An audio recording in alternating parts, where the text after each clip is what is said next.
If you've opened a Premiere Pro project and seen the warning that fonts are not available on this computer, don't worry.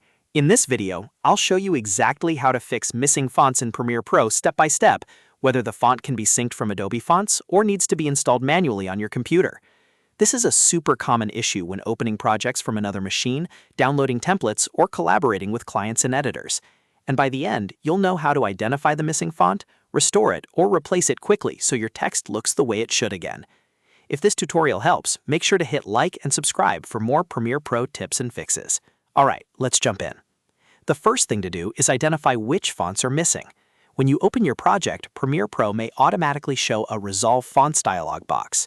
This window is extremely useful because it tells you exactly which fonts are missing from your system. Take a moment to read through the list and note the font names that are marked as missing. That tells you whether you need to sync the font from Adobe, install it locally, or find a replacement. If the font is available through Adobe Fonts, the easiest fix is to sync it directly inside Premiere Pro. In the Resolve Fonts window, check the box next to the missing font or fonts you want to restore. Then click Sync Fonts. Premiere Pro will connect through Creative Cloud and try to automatically download and activate those fonts for you. This is the fastest option, and in many cases, it solves the problem in just a few seconds. If you want another way to check, you can also open the Properties panel and look for the Add Adobe Fonts icon, which appears as the Creative Cloud logo.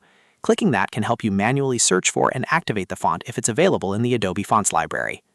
Now, if the font is not available through Adobe Fonts, you'll need to install it locally. To do that, first download the font file from the original source. Most fonts come as either OTF or TTF files, and they're often inside a compressed folder. If that happens, extract the folder first. On Windows, right-click the folder and choose Extract All. On Mac, you can usually just double-click the file or unzip it normally. Once you've extracted the font, install it based on your operating system. On Windows, right-click the font file and choose Install. On Mac OS, double-click the font file and then click Install Font in FontBook. After the font is installed, restart Premiere Pro if needed and reopen your project so the missing font can be recognized properly. If the original font still isn't available, or you want to keep working immediately, you can replace the missing font with a similar one. Start by highlighting the text clip on your timeline. Then open the Properties panel by going to Window and selecting Properties. Inside Properties, use the Font drop-down menu to choose a different installed font. This lets you swap out the missing typeface and keep your project moving without having to wait. It's a simple fix, but it can save a lot of time when you're on a deadline. As you test replacement fonts, look for something that matches the style, weight, and spacing of the original as closely as possible.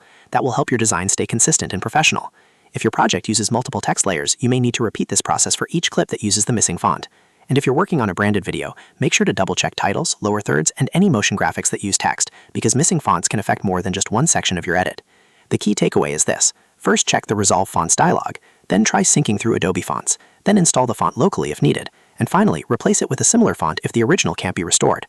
Following those steps will help you fix fonts not available on this computer in Premiere Pro quickly and safely.